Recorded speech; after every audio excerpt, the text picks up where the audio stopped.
होली में गुलाल हो, रंगों की बौछार हो और गुंजिया की मिठास हो, बिन पानी की होली हो, अपनों का प्यार हो, ऐसा ये तो हमारा त्योहार हो।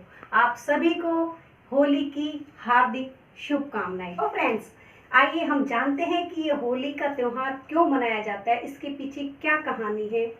तो देखिए, हिरण्यकश्यप और हिरण्याक्ष दो भाई थे, दोनों राक्षसी कुल के थे। एक बार भगवान ने वाराह का रूप धारण किया, तो जो हिरण्यकश्यप का भाई हिरण्याक्ष था, उन्होंने उसको भगवान को ललकारा कि तू मेरा क्या बिगाड़ सकता है, क्योंकि वाराह के रूप में भगवान, एक आप जानते हो, वाराह एक सूकर के रूप में थे। भगवान को गुस्सा आया और उन्होंने हिरण्याक्ष को मार दिया। हिरण्याक्ष की मृत्यु का बदला लेने के लिए हिरण्यकश्यप ने बहुत तपस्या की और तपस्या करने के बाद उसने ब्रह्मा जी को प्रसन्न कर लिया। हिरण्यकश्यप ने बहुत तपस्या की। वरदान मांगो, तुम्हारी तपस्या ने मुझे प्रसन्न कर दिया है। क्या चाहिए तुम्हें?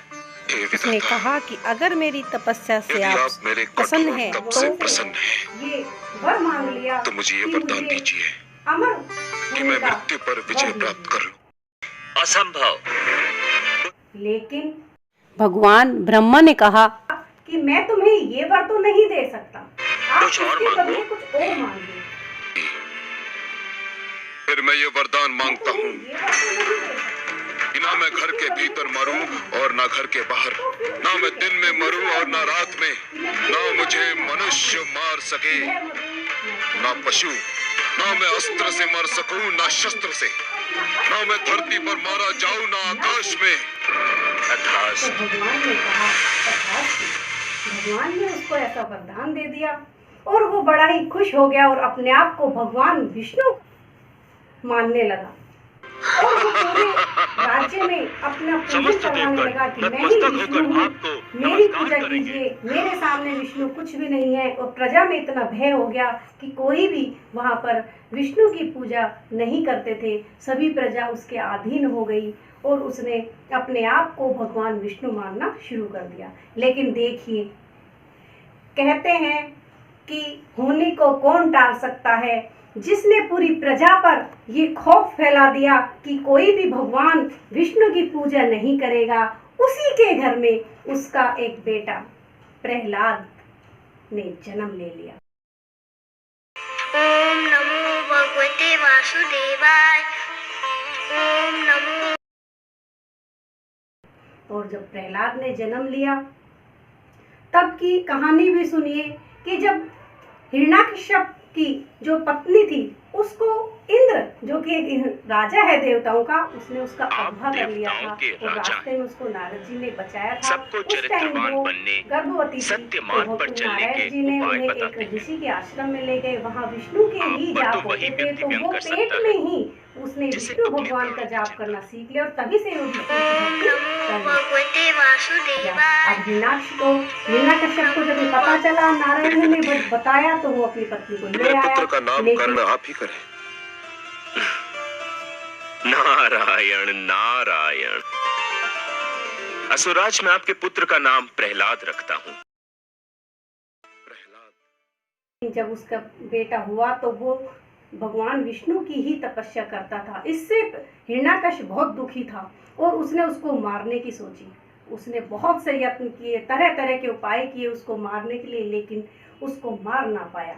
एक बार हिरण्याकश्यप की बहन होलिका, जिसने ब्रह्मा जी से वरदान मांग रखा था कि मुझे एक चुन्नी दे रखी थी ब्रह्मा जी ने कि उसको ओढ़ के अगर वो आग में बैठेगी तो वो स्वयं नहीं जलेगी, तो उसने कहा, भैया मैं आपका काम बड़ा आसान कर दूंगी, मैं प्रहलाद को आग में लेके बैठ जाऊंगी, लेकिन मुझे जो वरदान में चुन्नी मिली हुई है मैं उसे ओढ़ के बैठ जाऊंगी, तो मैं तो नहीं जलूंगी लेकिन प्रहलाद जल जाएगा। बड़ा ही खुशी हुआ कि बहन तू मेरा ये काम कर दे तो होलिका है जो अग्नि जला दी गई। होलिका ने प्रहलाद को अपनी गोद में बिठा लिया और बैठ गई चुन्नी ओढ़ के। लेकिन कहते हैं ना कि जाको राखे साइया मार सके ना कोई। हवा का ऐसा रुख चला कि चुन्नी उड़ करके प्रहलाद के सिर पर गिर गई और होलिका का देहांत हो गया और वो जल गई। वो पुकारने लगी कि ब्रह्मा जी आपने मेरे साथ धोखा किया है। तब आकाशवाणी हुई कि मैंने कोई धोखा नहीं किया है, मैंने तुम्हें अच्छे कामों के लिए वरदान दिया था, ना कि बुरे कामों के लिए। और इस प्रकार वो प्रहलाद बच जाता है और होलिका जल जाती है। लेकिन हिरण्यकश्यप कहाँ मानने वाला था। आप अपने मन से झूठा अहंकार हटा दीजिए। एक दिन उसने भरी सभा में उससे कहा कि अगर तेरा विष्णु है तो तुझे कहाँ कहाँ तेरा विष्णु है। तो प्रहलाद ने कहा मेरे विष्णु तो जगह जगह हैं, हर किसी के मन में हैं। तो हिरण्यकश्यप को गुस्सा आया और बोला क्या इस दीवार में तेरे है विष्णु। तो उन्होंने कहा बिल्कुल है। तो मेरा विष्णु इस लोक दीवार में भी जैसे ही तलवार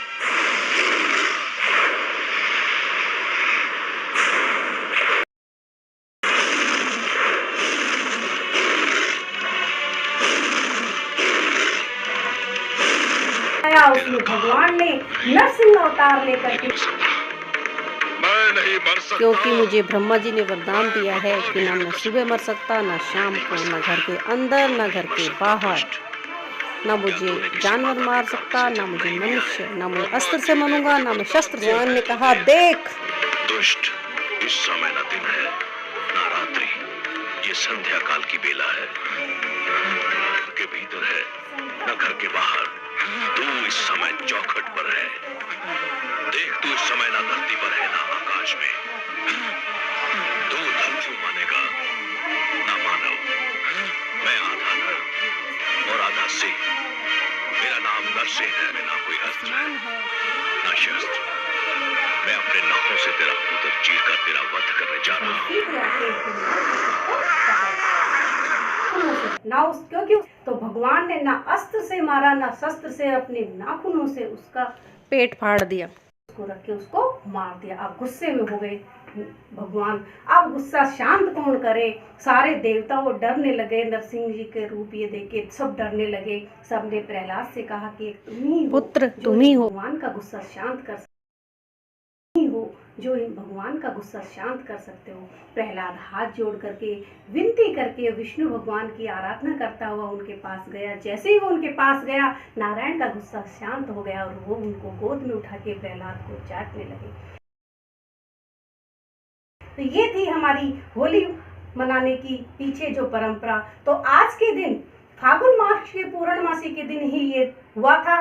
तो इस दिन आज हम होली मनाते हैं और होली का जो दहन करते हैं उसमें एक पेड़ लगाते हैं। वो एक प्रहलाद का प्रतीक होता है। उस पेड़ को बचाया जाता है और उस होली को जलाया जाता है। उसके चारों आसपास जो लगा होता है, होली में हम कंडे बनाते हैं गोबर के, आप भी जानते हो, गोबर के बलूकड़े जिसको बोलते हैं वो बनाते हैं हम। वो पूजन में लेके जाते हैं। बलूकड़े के साथ एक चीज और बनाते हैं हम, आपको ध्यान है, ढाल और तलवार।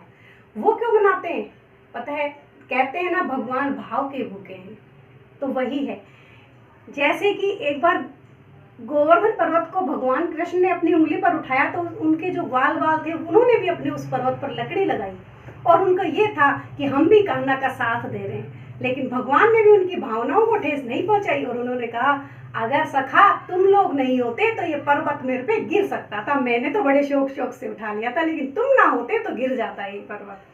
तो उनकी भावनाओं का ऐसे ही हमारी भी ये भावना होती है कि हम जो ये ढाल और तलवार उसमें लगाते हैं गोबर की बना के, वो हमारे प्रहलाद की रक्षा करेगी। तो इसी उपलक्ष्य में जो हमारा ये होली का त्योहार है वो बुराई पर अच्छाई की जीत का त्योहार है, खुशी का त्योहार है। और इस खुशी के त्योहार पे जब प्रहलाद बच जाता है, हिरण्यकश्यप मर जाता है, तो कहते हैं ना भगवान जो उसके दूसरे दिन हमारे जो कृष्ण जी हैं उन्होंने रास रचाई थी।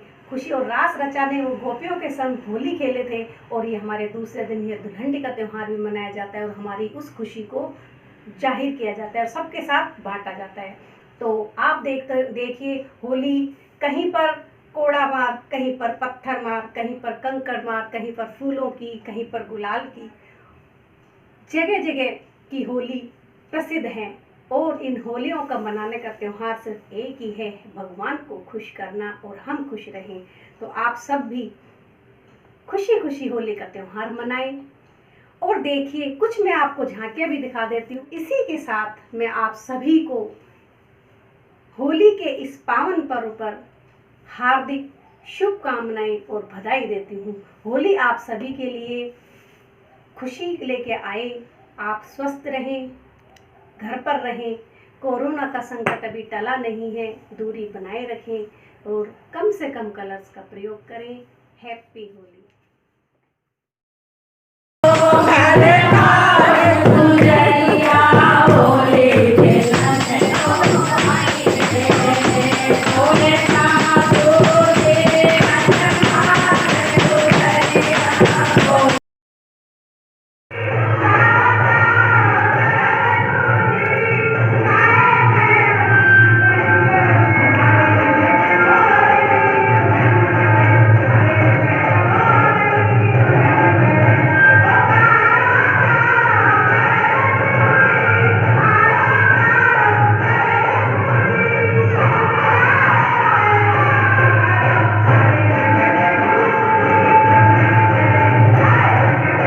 फ्रेंड्स, आपको मेरा ये वीडियो कैसा लगा कमेंट बॉक्स में कमेंट करके ज़रूर बताएं और मेरे वीडियो को लाइक शेयर सब्सक्राइब करना ना भूलें।